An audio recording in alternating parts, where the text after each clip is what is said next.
Oke, Bismillahirrahmanirrahim. Assalamualaikum warahmatullahi wabarakatuh. Kali ini kembali lagi di channel Songkok Mode. Saya akan membahas tentang perkembangan sistem operasi. Ya.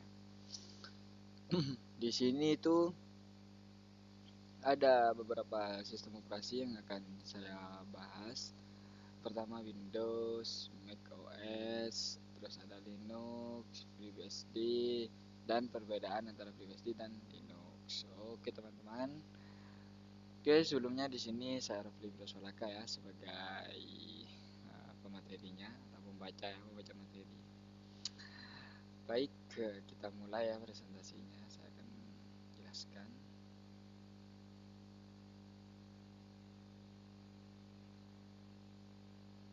Oke, seperti ini. Pertama, lanjut slide kedua. Oke, untuk Windows, tahu sendiri kan ya, Windows ini adalah sistem operasi yang cukup dikenal ya di tengah masyarakat dan cukup banyak usernya juga. Juga termasuk Linux ya nanti yang akan kita bahas. Yang saya tahu itu dua, yang baru yang sudah pernah saya tahu ya. Jadi untuk Windows ini saya memang sekarang itu pakainya Windows. Cuma kan Windows yang sekarang itu sudah Windows 10, ada yang masih 8, minimal lah 7 seperti itu ya. Oke, sebelumnya kita akan bahas untuk perkembangan Windows itu tersebut ya. Untuk sejarahnya nanti teman-teman bisa searching sendiri ya di Google itu banyak. Yang pertama, Windows 1.0. Windows ini pertama kali dipublikasikan pada November tahun 1985. Namun, sebenarnya Windows yang pertama ini sudah diluncurkan pada tanggal 10 November 1943, hanya saja tidak dijual di pasaran atau tidak dipublikasikan. Baru dipublikasikan pada tahun 1985 atau sekitar 2 tahun setelah diluncurkan. Karena banyak permasalahan yang menyebabkan hal tersebut. Lalu untuk Windows 2 itu dirilis pada tanggal 9 Desember 1987 atau sekitar 2 tahun lah ya, 2 tahun lebih 1 bulan setelah Windows 1.0. Karena Windows 1.0 itu kurang mendapatkan kesuksesan. Hal itu disebabkan karena tidak banyak aplikasi yang mendukung Windows 1.0. Lalu selanjutnya diteruskan dengan generasi berikutnya yaitu Windows 3.0 adalah penerus dari Windows 2.0 yang dirilis pada tanggal 22 Mei 1990. Sekitar hampir 3 tahunan ya dari Windows 2.0 ini. Versi Windows ini memiliki kelebihan di berbagai aspek dibandingkan dengan pendahulunya seperti GUI atau kepanjangan dari GUI itu adalah Graphical User Interface yang lebih menarik serta ikon yang lebih banyak. Untuk generasi berikutnya yaitu Windows 95, sesuai dengan namanya ya, Windows 95 dirilis pada tahun 1995, tepatnya pada tanggal 14 Agustus, Hamin 3 kemerdekaan ya, Hamin 3 HUT RI ini ya. Berbagai fitur baru yang sangat inovatif diperkenalkan di Windows 95 ini. Jadi sudah mempunyai inovasi untuk memperkenalkan fitur-fitur baru ya untuk Windows ini. Lalu dilanjutkan oleh Windows 98 sesuai dengan tahunnya juga ini ya sepertinya ya. Windows 98 itu dirilis pada 25 Juni 1998. Windows 98 merupakan Windows pertama yang didesain secara khusus bagi pengguna. Wah, sepertinya ini seandainya saya bisa menjelaskan lebih detail mungkin menarik ya. Khususnya itu dalam hal apa seperti itu. Oke, lanjut ke berikutnya Windows 2000. Sesuai dengan namanya ya teman-teman, untuk Windows 2000 juga dirilis pada tanggal eh, dikeluarkan pada tanggal 17 Februari tahun 2000 di Amerika Serikat oleh Microsoft. Setelah berulang kali ditunda, oh ternyata masih ada drama ya di balik Windows 2000 ini ya. Sempat ditunda. Atau bisa juga disebut dengan Windows NT 5.0. Sedangkan Windows berikutnya adalah ME atau Millennium Edition. Jadi Windows ME ini merupakan sistem operasi yang khusus ditujukan untuk pengguna rumahan. Microsoft merilis Windows ME ini pada tanggal 14 September tahun 2000. Belum sampai 1 tahun ya. Jadi ini dikhususkan karena ini Millennium Edition khusus rumahan ya. Pada versi ini Microsoft membuang fitur Rel DOS dan Active Directory serta menambahkan fitur on-screen keyboard, automatic update, system restore, dan Windows Movie Maker. Jadi on-screen keyboard itu pada pada tahun 14 pada tahun 2000 ya, pada saat Microsoft ME ini diluncurkan. Jadi on screen keyboard itu sudah dari dulu ya, sejak tahun 2000 berarti ya. Selanjutnya Windows XP. Ini terkadang masih ada yang menggunakan Windows ini ya karena ringan katanya oleh para usernya itu. Pada tanggal 25 Oktober 2001, Microsoft akhirnya merilis Windows XP yang dirilis dengan kestabilan yang melebihi pendahulunya, serta memiliki efisiensi melebihi Windows ME. Windows XP ini memiliki interface atau tampilan cukup bagus pada masanya. Selain itu, versi Windows ini juga memiliki penambahan fitur yang bagus. Di antaranya adalah sistem domain Active Directory, peningkatan penguatan kontrol akses, serta mendukung EFS (Encryption File System) atau sistem berkas terenkripsi sembunyi ya. Enkripsi kalau sembunyi itu hidden. Lalu selanjutnya itu adalah Windows 7 ya. Windows 7 ini sudah jarang ya, sama dengan Windows XP. Windows 7 itu dirilis untuk umum pada tanggal 22 Oktober 2009. Berarti saat saya itu masih SD ya. Kurang lebih sekitar 3 tahun setelah diluncurkannya Windows Vista. Windows Vista. Windows 7 ini merupakan sistem operasi yang paling banyak digunakan oleh pengguna komputer. Kalau di komputer itu biasanya Windows 7 sih. Kalau di warnet itu ya warnet untuk mengetikkan ya, bukan warnet game ya. Kalau warnet game saya belum pernah coba soalnya. Untuk selanjutnya adalah Windows 8. Microsoft secara resmi meluncurkan Windows 8 pada tanggal 26 Oktober 2012. Oke. 2012 itu sama ya, waktu saya mau keluar SD itu masih baru mau keluar SD. Lalu pada tanggal 26 Juni 2013 Microsoft merilis Windows 8.1 sebagai pembaruan Windows 8 secara gratis. Windows 8.1. Oke. Memang ada update-update sedikit sih biasanya kalau berbeda titiknya itu ya. Lalu yang terakhir itu adalah Windows 10. Versi Windows terakhir kali yang dirilis oleh Microsoft pada Windows 10. Versi Windows ini ditunjukkan untuk umum pada tanggal 29 Juli 2015. 2015 itu saya sudah SMP. Windows 10 ini dirilis untuk memperbaiki kekurangan pada Windows 8. Yang saya ini laptopnya menggunakan Windows 10 kebetulan teman-teman. Tapi asli pabrikannya itu menggunakan Windows 8. Namun saya mendapatkannya itu sudah karena sudah pindah tangan ya. Saya mendapatkannya itu dari orang sebelumnya itu Windows 10 sudah di-upgrade.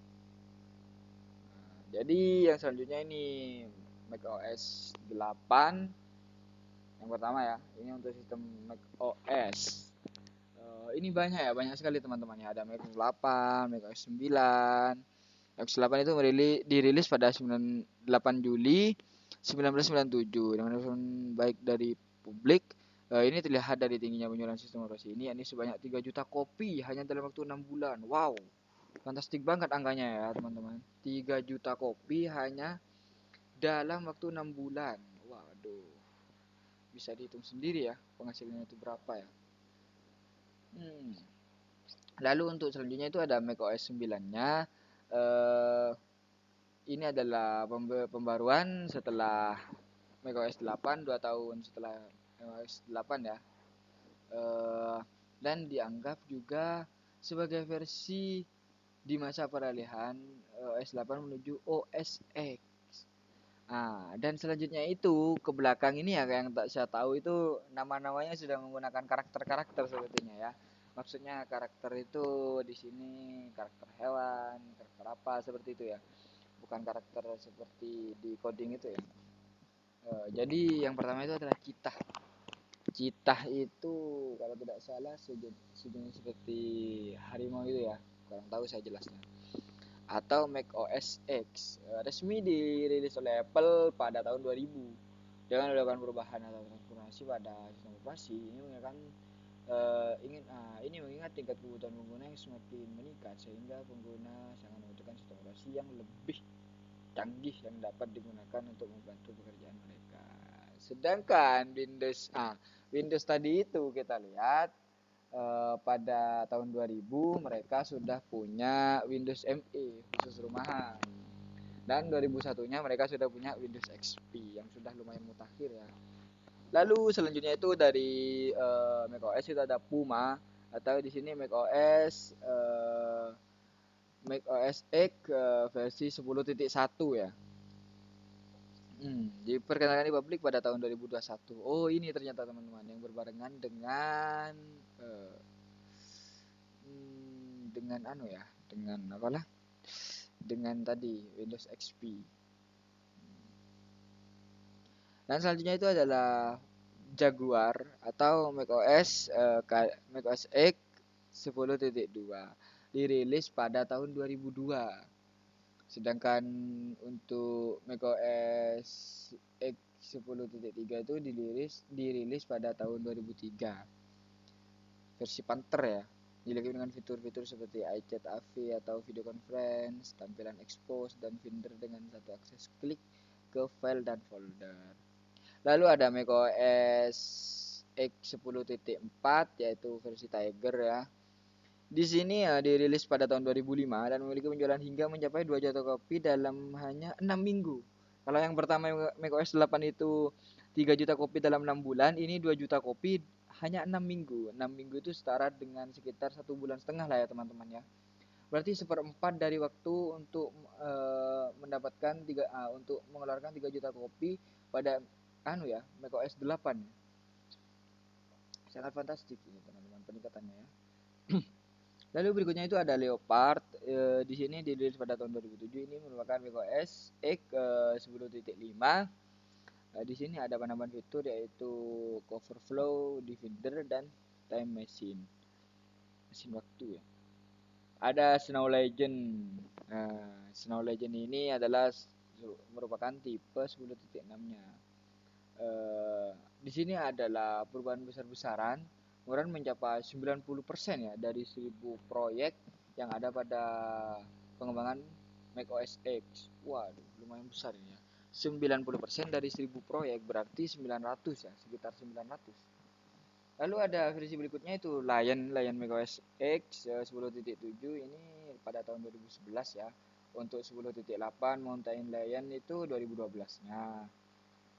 Untuk Maverick 10.9 itu pada 2013. Jadi hampir setiap tahun ya macOS ini ada perkembangan seperti itu ya. Pasti ada fitur-fitur baru ya. Ada Yosemite pada macOS X 10.10 pada tahun 2014. Lalu ada 10.11 versi El Capitan itu pada 2015. Ada 10.12 itu pada 2016 versi Sierra. Dan yang terakhir itu Hex Sierra pada 10.13 pada tahun 2017. Jadi dari info yang saya dapat, macOS ini update-nya sampai pada tahun 2017 terakhir ya. Coba kita baca untuk yang terakhir, menggunakan teknologi Core yang baru dan perubahan pada desain ulang cara penyimpanan data, peningkatan data efisiensi streaming video, hingga pemanfaatan secara penuh akan kekuatan prosesor grafis. Saat artikel ini ditulis merupakan macOS tertinggi saat ini. Oh, jadi artikelnya yang saya dapat itu memang hanya sampai versi ini ya. Tapi saya sepertinya baca-baca dari artikel lain memang hanya seperti ini karena artikel ini kalau tidak salah itu ditulis pada tahun 2020, tahun kemarin ya. Oke, untuk Linux di sini Linux itu berbeda ya tampilannya untuk yang saya tuliskan. Untuk sejarahnya Linux dimulai pada tahun 1991 oleh pria kebangsaan Finlandia bernama Linus Torvalds. Linus Torvalds. Jadi Linux. Seorang Linus Torvalds muda tepatnya saat menjadi mahasiswa mulai membagikan source code atau kode sumber kernel Linux via internet seukuran disket. Wah, bagus ya ini dari mahasiswa sudah mulai gitu yang mulai merintis ya. Itu sejarah singkatnya teman-teman. Untuk perkembangannya sendiri itu seperti ini. Jadi sejarahnya itu cukup panjang. Pada periode pengembangan, Linux diterapkan pada lingkungan produksi diawali dengan komunitas.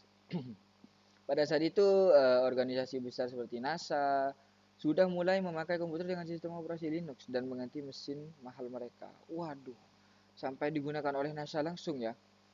NASA langsung. Kemudian komersialisasi semakin besar saat HP atau Hewlett Packard itu IBM dan Dell mulai memberikan dukungan pada Linux dan meninggalkan dari monopoli Microsoft sebagai pasaran sistem operasi pada waktu itu. Waduh, ternyata memang rival berat ya Linux ini ya. Saat ini Linux sudah digunakan di berbagai perangkat mulai dari embedded atau sistem tertanam hingga superkomputer. Banyak organisasi, individu maupun perusahaan yang mengembangkan Linux dengan berbagai macam distribusinya. Selain itu, Linux pun sudah dipercaya menjadi sistem operasi pemasangan server jika dibandingkan sistem operasi yang lain. Adanya distro Linux juga semakin ramai di pasaran, penggunaannya pada komputer desktop juga semakin sulit ditandingi.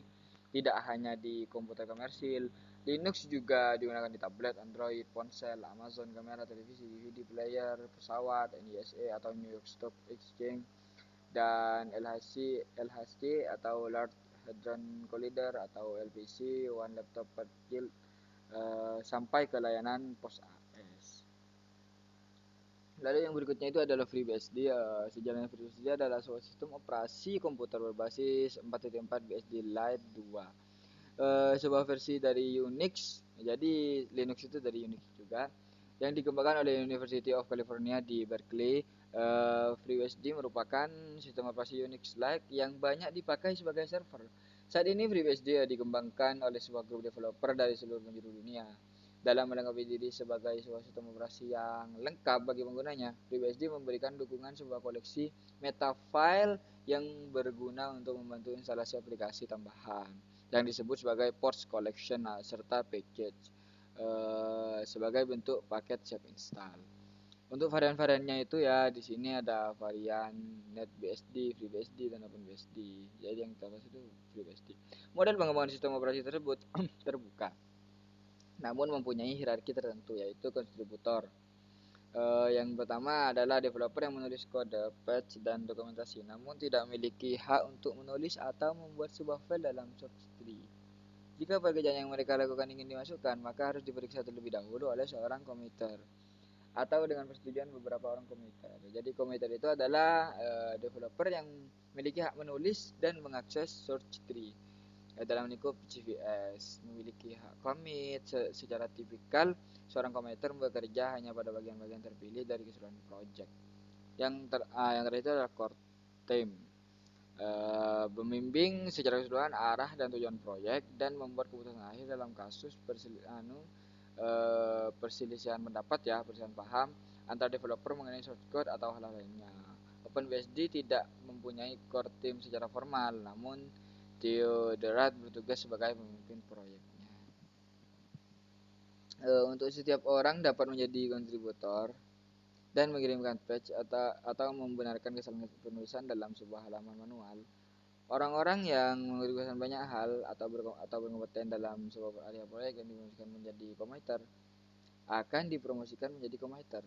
Jadi kalau sudah banyak ya kontribusinya itu nanti direkrut oleh perusahaan menjadi komiter.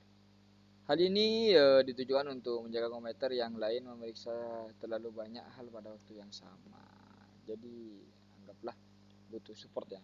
Jadi untuk perbedaan antara FreeBSD dan Linux itu di sini ada 19 ya teman-teman. Kita bacakan secara cepat ya, saya bacakan. FreeBSD adalah sistem operasi yang komplit atau lengkap, dipelihara oleh sebuah kelompok developers yang tersentralisasi di bawah Version System atau CVS yang memelihara secara lengkap sejarah pengembangan. Hanya ada satu distribusi FreeBSD. Lalu gaya pengembangan FreeBSD menekankan pada akuntabilitas dan dokumentasi pada perubahan. Sedangkan sebagai hasil pengembangan tersentralisasi, FreeBSD bersifat dan mudah diinstal. Di sini jelaskannya, Linux adalah klon dan tidak mengandung source code AT dan T. Jadi poinnya cukup banyak teman-teman ya. Yang poin terakhir itu adalah lisensi Linux adalah GNU GPL. Bila dibandingkan dengan lisensi BSD, lisensi GNU GPL mempunyai beberapa restriksi terhadap source code. Dengan kata lain, lisensi BSD lebih bebas daripada lisensi GNU GPL atau lisensi dari Linux. Jadi seperti itu ya teman-teman. Mungkin jika kurang jelas teman-teman itu bisa searching lah ya nanti di Google, banyak artikel-artikel yang membahas tentang hal ini. Mungkin begitu saja dari saya. Terima kasih sudah menonton video ini. Jangan lupa jika ada yang ingin ditanyakan atau sharing, silahkan di kolom komentar di bawah ya. Oke teman-teman, terima kasih atas perhatiannya. Sampai jumpa di video berikutnya. Wassalamualaikum warahmatullahi wabarakatuh.